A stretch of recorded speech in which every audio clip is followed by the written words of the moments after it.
তোমালোকক আজি মই আপোনালোকক জনাবলৈ গৈ আছো মাধৱদেৱ ইউনিভাৰ্চিটি পিজি এডমিশনৰ বিষয়ে যেটো ইউনিভাৰ্চিটি লখিমপুৰত আছে আৰু এই মাধৱদেৱ ইউনিভাৰ্চিটিত যদি আপোনালোকে পিজি এডমিশন লবলৈ বিচাৰে তেতিয়াহলে আপোনালোকৰ এলিজিবিলিটি ক্ৰাইটেৰিয়া কি হ'ব আৰু আপোনালোকে এন্ট্ৰেন্স এক্সাম কেনেকুৱা ধৰণে হ'ব এডমিশন ফিজ কিমান পৰিব পাৰে এন্ট্ৰেন্স এক্সামৰ মাৰ্কস কিমান হ'ব এক্সাম প্যাটাৰ্ন কেনেকুৱা ধৰণৰ হ'ব সিলেকশন প্ৰসেস কেনেকুৱা হ'ব আৰু কি বিষয়ত আপোনালোকে মাষ্টাৰ ডিগ্ৰী কৰিব পাৰিব লগতে বন্ধুসকল যিসকল ক্যান্ডিডেট মেজৰ লোৱা নাই অনাৰ্স লোৱা নাই ইউজিত হে সমূহ শিক্ষাৰ্থীসকলৰ কাৰণে কিমান পাৰ্সেন্টেজ হলে এডমিশন ল'ব পাৰিব বা তেওঁলোকে এডমিশন ল'ব পাৰিবনে নাই এনে ধৰণৰ বহুত কথা অৰ্থাৎ মাধৱদেৱ ইউনিভাৰ্চিটি পিজি এডমিশনৰ সম্পূৰ্ণ বিতং তথ্য মই আপোনালোকক এই ভিডিঅ'টিত জনাবলৈ গৈ আছো তোমালোকৰ তেতিয়ালে ভিডিঅ'টি হ'বলৈ গৈ আছে বহুত ইনফৰ্মেটিভ ভিডিঅ'টি হেহলৈকে চাব আৰু এনে ধৰণৰ ইনফৰ্মেটিভ ভিডিঅ' পাই থাকিবলৈ মোৰ এই চেনেলটি এটা পৰ্যন্ত যদি সাবস্ক্ৰাইব কৰে সাবস্ক্ৰাইব কৰি মোক আগলৈ এনে ধৰণৰ নতুন ভিডিঅ' বনোৱাত প্ৰেৰণা যোগাব বুলি মই আশা ৰাখিলো তবলক আজি মূল ভিডিঅ'টিলৈ আমি আগবাঢ়ো হয় বন্ধুসকল আমি প্ৰথমতে জানিলেও আপোনালোকে মাধৱদেৱ ইউনিভাৰ্চিটিত কি বিষয়ত পিজি কৰিব পাৰিব হয় সেই সাবজেক্ট কিটা যদি আমি চাবলৈ যাওঁ তেতিয়ালে আপোনালোকে এমএ আৰু এমএসসি দুইটা মাস্টাৰ কৰিব পাৰিব যত আপোনালোকৰ এমকম ইয়াত সুবিধা নাই এমকমৰ সুবিধা নাই তো আপোনালোকে এমএ আৰু এমএসসি এমএ আপোনালোকে Assamese economics English political science sociology history philosophy আৰু এডুকেশ্যন এইকিটা বিষয়ত আপোনালোকে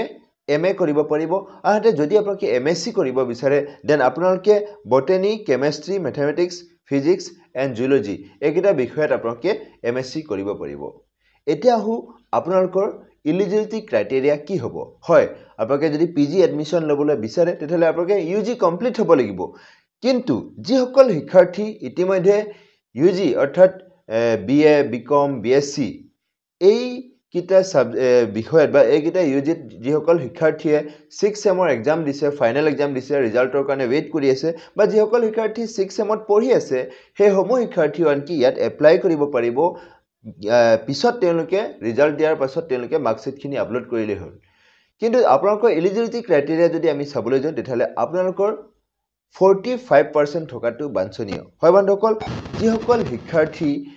অনাৰ্স লৈ বিএ বিকম বিএসসি পাস কৰিছে হে সমূহ শিক্ষাৰ্থী 45% ত অনাৰ্স লৈ পেলাই তেওঁলোকে 45% ইউজি কমপ্লিট হ'ব লাগিব আৰু যিসকল শিক্ষাৰ্থী ইউজিত মেজৰ লোৱা নাই জেনাৰেল ভাৱে তেওঁলোকে বিএ বিকম বিএসসি কমপ্লিট কৰিছে হে সমূহ শিক্ষাৰ্থীসকলৰ কাৰণে 50% লাগিব তেওঁলোকে পিজি কৰিব বিচৰা বিষয়টোত হয় যদি আপোনালোকে আসামিছত পিজি কৰিব বিচাৰে আৰু আপোনাৰ যদি ইউজিত আসামিছত অনাৰ্স নাই দেন আপুনি যেটো ইউজিত আপোনাৰ আসামিছ থাকিব লাগিব আৰু তাত আপুনি 50% পাব লাগিব কিন্তু ওভাৰঅল আপোনাৰ এগ্ৰিগেট 45% হলে হল অৰ্থাৎ মানে আপুনি যেটো বিষয়ত পিজি কৰিম বুলি ভাবিছে হেইটো বিষয়ত আপুনি 50% পাব লাগিব ওভাৰঅল আপোনালোকৰ এগ্ৰিগেট 45% বা তাতকে এবভ হলে হ'ব বা আপোনালোকে এডমিশন ল'ব পাৰিব তো বন্ধুসকল তেতিয়ালে আমি যদি চাবলৈ যাওঁ তেতিয়ালে আপোনালোকৰ 45% ইউজিত থাকিব লাগিব কিন্তু যদি আপুনি জেনাৰেল ক্যান্ডিডেট বা মেজৰ লোৱা নাই তেতিয়ালে আপুনি যেটো মেজৰ এতিয়া বৰ্তমান যেটো বিষয়ত পিজি কৰিব তাত আপুনি 50% পাব লাগিব হয় বন্ধুসকল আমি ইতিমধ্যে এলিজিবিলিটি ক্ৰাইটেৰিয়াৰ বিষয়ে গম পালো বা আপোনালোকে কি বিষয়ত এডমিশন ল'ব পাৰিব হেতু কথা গম পালো এতিয়া আমি জানি লওঁ বন্ধুসকল আপোনালোকৰ এন্ট্ৰেন্স এক্সামটো কেনেকুৱা ধৰণৰ হ'ব হয় বন্ধুসকল আপোনালোকৰ যেটো এন্ট্ৰেন্স এক্সাম হ'ব হেতু আপোনালোকৰ 2 ঘণ্টিয়া এক্সাম হ'ব হয় বন্ধুসকল 2 ঘণ্টিয়া এক্সাম হ'ব আৰু এমসিকিউ হ'ব পেন এণ্ড পেপাৰ মোডত হ'ব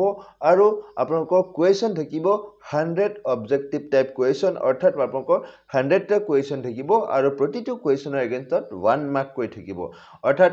আপোনালোকক মই জনাই দিও ভাল খবৰ এটা বা ভাল কথা এটা জনাই দিও যে ইয়াত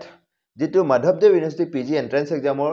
ইয়াত তেওঁলোকে যেটো নোটিফিকেশন পাবলিশ কৰিছে তাত তেওঁলোকে নেগেটিভ মাৰ্কৰ কথা মেনশন কৰে অৰ্থাৎ আপোনালোকে যিমান মাৰ্কস এন্ট্ৰেন্স এক্সামত কেৰি কৰিব পাৰিব হে তেনে ধৰণে আপোনালোকৰ এডমিশন ল'ব পাৰিব ইয়াত নেগেটিভ মাৰ্ক নাই নেগেটিভ আপোনালোকে ৰং আনসাৰ দিলে আপোনালোকৰ মাৰ্কস কটা নেযায় হয় বন্ধুসকল আমি যদি মাধৱদেৱ ইউনিভাৰ্চিটি পিজি এন্ট্ৰেন্স এক্সামৰ এক্সাম সেন্টাৰ যদি চাবলৈ যাওঁ তেতিয়ালে তেওঁলোকে প্ৰায় 7খন সেন্টাৰ তেওঁলোকে এই এন্ট্ৰেন্স এক্সামটো কণ্ডাক্ট কৰিব প্ৰথমতে তেওঁলোকৰ ইউনিভাৰ্চিটি কেম্পাছত কণ্ডাক্ট কৰিব লখিমপুৰ কমাৰ্চ কলেজত কণ্ডাক্ট কৰিব তাৰ পাছত ধেমাজি সিটি কলেজত তেওঁলোকে কণ্ডাক্ট কৰিব শিলাপথাৰ কলেজত কণ্ডাক্ট কৰিব বিশ্বনাথ কলেজ তাৰ পাছত ঢেকিয়াজুলি যেটো এলওকেডি কলেজ আছে তাত কৰিব তাৰ পিছত ঢকুৱাখানা কলেজ এই 7খন চেণ্টাৰত তেওঁলোকে এই মাধৱদেৱ ইউনিভাৰ্চিটি পিজি এন্ট্ৰেন্স এক্সামৰ এক্সামটো কণ্ডাক্ট কৰিব হয় বন্ধুসকল আপোনালোকে যদি এই এন্ট্ৰেন্স এক্সামটো ভালদৰে কেৰি কৰে তেতিয়াহ'লে আপোনালোকে এইকেইটা বিষয়ে মই আপোনালোকক অলৰেডি জনালো তাত আপোনালোকে পিজি এডমিশ্যন ল'ব পাৰিব ইয়াত আমি যদি ৰিজাৰ্ভেশ্যন চাবলৈ যাওঁ যে আদাৰ ইউনিভাৰ্চিটি শিক্ষাৰ্থীসকলৰ কাৰণে কিমান ৰিজাৰ্ভেশ্যন থাকিব হয় বন্ধুসকল ইয়াত তেওঁলোকে নটিফিকেশ্যনটোত মেনশ্যন কৰিছে যে 30% of seats of each department is reserved for the student graduate from Madhavdev University হয় বন্ধুসকল যে আপোনালোকে 30% যিসকল শিক্ষাৰ্থী মাধৱদেৱ ইউনিভাৰ্চিটিৰ পৰা গ্ৰেজুৱেট কৰিছে সেই সমূহ শিক্ষাৰ্থীৰ কাৰণে 30% ৰিজাৰ্ভ থাকিব বাকি 70% সিট যদি এহতে ইনটেক আছে 30টা মাধৱদেৱ ইউনিভাৰ্চিটি গ্ৰেজুৱেট শিক্ষাৰ্থীসকলৰ কাৰণে বাকি 70 সিটস আদাৰ ইউনিভাৰ্চিটি হয় গুৱাহাটী ইউনিভাৰ্চিটি হওক ডিব্ৰুগড় ইউনিভাৰ্চিটি হওক বা তেজপুৰ ইউনিভাৰ্চিটি হওক বেলেগ ইউনিভাৰ্চিটিৰ পৰা যোৱা শিক্ষাৰ্থীসকলৰ কাৰণে এই 70% সিটটো ৰিজাৰ্ভ থাকিব হয় বন্ধুসকল এইটো আছে আপোনালোকৰ ৰিজাৰ্ভেশ্যন আনফালে আমি যদি ক্যাটেগৰি ওয়াইজ ৰিজাৰ্ভেশ্যন চাবলৈ যাওঁ যে এসটি এসসি ওবিসি এমওবিসিৰ কাৰণে কিমান ৰিজাৰ্ভেশ্যন থাকিব তো আপোনালোকৰ যেটো ক্যাটেগৰি ওয়াইজ ৰিজাৰ্ভেশ্যন হেতু এসসি সকলৰ কাৰণে 7% থাকিব আৰু এসটিপি সকলৰ কাৰণে 10% আৰু এসটিএইচৰ কাৰণে 5% আৰু ওবিসি এমওবিসিৰ কাৰণে 27% আৰু ইডব্লিউএছৰ কাৰণে 10% ৰিজাৰ্ভ থাকিব হয় বন্ধুসকল এনে ধৰণে আপোনালোকে ৰিজাৰ্ভেশ্যন ফেচিলিটি লাভ কৰিব আৰু হেহত আমি যদি বন্ধুসকল চাবলৈ যাওঁ আপোনালোকৰ এডমিশ্যন ফিজ কিমান পৰিব পাৰে হয় সকলোৱে জানিব বিচাৰে যে যদি পিজি এডমিশ্যন বা পিজি এন্ট্ৰেন্স এক্সামটো তেওঁলোকে ক্লিয়াৰ কৰে দেন তেওঁলোকে এডমিশ্যন ফিজ কিমান পৰিব বা যেটো বিষয়ত তেওঁলোকে এডমিশ্যন ল'ব বিচাৰে সেই বিষয় যদি তেওঁলোকে এডমিশ্যনৰ সুবিধা পায় তেতিয়াহ'লে তেওঁলোকে কিমান ফি পে কৰিব লাগিব ডিউৰিং এডমিশ্যন হয় বন্ধুসকল এডমিশ্যনৰ টাইমত আপোনালোকে এডমিশ্যন ফিজটো পে কৰিব লাগিব হেয়ে মাধৱদেৱ ইউনিভাৰ্চিটিয়ে নটিফিকেশ্যনটোত তেওঁলোকৰ ফি ষ্ট্ৰাকচাৰটো পাবলিশ কৰিছে আৰু সেই ফি ষ্ট্ৰাকচাৰ মতে যদি আমি চাবলৈ যাওঁ তেতিয়াহ'লে আপোনালোকে যদি এমএ এমএসসি ৰ যেটো এডমিশ্যন ফিজ সমান এমএ এমএসসি দুইটাতে এডমিশ্যন ফিজ সমান হ'ব হয় বন্ধুসকল যদি আপোনালোকৰ উইদাউট প্ৰেক্টিকেল অৰ্থাৎ প্ৰেক্টিকেল নাই এমএ আৰু এমএসসি যদি আপোনালোকে এডমিশ্যন লয় আৰু তাত আপোনালোকৰ যদি প্ৰেক্টিকেল নাই দেন তেতিয়াহ'লে আপোনালোকৰ এডমিশ্যন ফিজ পৰিব 16230 টকা 16,230 হয় 16,230 rupees আপোনালোকে পে কৰিব লাগিব during the time of admission আনফালে যদি আপোনালোকে এমএ আৰু এমএসসি এডমিশ্যন লয় আৰু তাত যদি প্ৰেক্টিকেল আছে then you have to pay 18,630 rupees হয় 18,630 টকা আপোনালোকে পে কৰিব লাগিব অৰ্থাৎ মানে আপোনালোকৰ প্ৰায়